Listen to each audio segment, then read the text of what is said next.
నమస్తే, నేను మెరిడి శ్రీనివాస్. ఏదైతే కేటీ రామారావు గారు ఈరోజు ప్రెస్ మీట్ పెట్టి సీఎం సొంత నియోజకవర్గంలో వరి ధాన్యాన్ని కొంటలేరు, రైతులు ధర్నాలు చేస్తున్నారని చెప్పడం జరిగింది. అసలు అక్కడ ఉన్నటువంటి ప్రాంతం కానీ అక్కడ ఉన్నటువంటి గ్రామం కానీ స్పష్టత లేకుండా అక్కడ జరిగిన సంఘటన ఏంది, రైతులు ఒక 10 మంది రైతులు అక్కడ వాళ్ళ వ్యక్తిగత గండి బ్యాగుల విషయంలో ధర్నాలు చేస్తే దాన్ని వరి ధాన్యం కొంటలేరు, లారీలు పోతలేవని కనీసం తెలుసుకొని మాట్లాడాలి కదా. ఎక్కడ జరిగింది అది చిన్నపసులోది గ్రామం, దేవరపసులోది గ్రామం. దాన్ని మీరేమంటున్నారు, దాని పేరే మీకు వస్తలేదు. ఎక్కడని పక్క వ్యక్తిని అడుగుతున్నారు, ఆయన ఇట్లా పేరు దొరకలేదు. అది గోకపసులోది గ్రామం, దాన్నే పెద్ద పసులు అంటారు, అది నా సొంత గ్రామం. ఇక బ్రహ్మాండంగా ఏదైతే ఈ సెంటర్ల పిఎస్ఎస్ సెంటర్లో బ్రహ్మాండంగా దాదాపు ఇప్పటికీ 40,000 గన్ని బ్యాగులు తీసుకుపోవడం జరిగింది రైతులు. దానితో పాటు రోజు 2 నుండి 3 లారీలు వస్తున్నాయి. అక్కడ మంచిగా ప్రశాంతంగా వర్క్ నడుస్తుంది.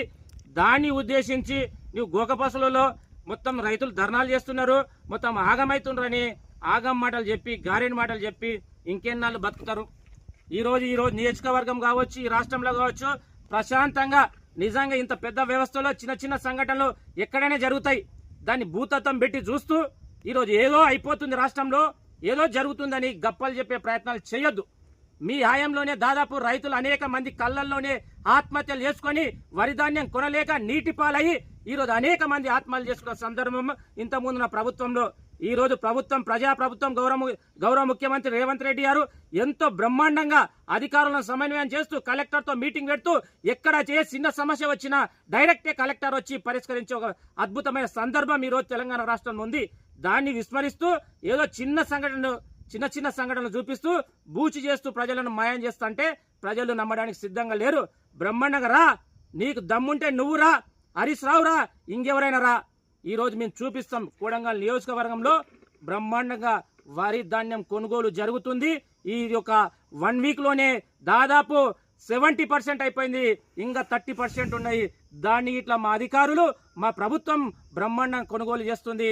కాబట్టి కేటీ రామారావు అసత్యాలు మానుకోకపోతే భవిష్యత్తులో నీ యొక్క రాజకీయ జీవితం శూన్యం అని హెచ్చరిస్తూ ప్రభుత్వంకి ప్రజలు అండంగా ఉండాలి.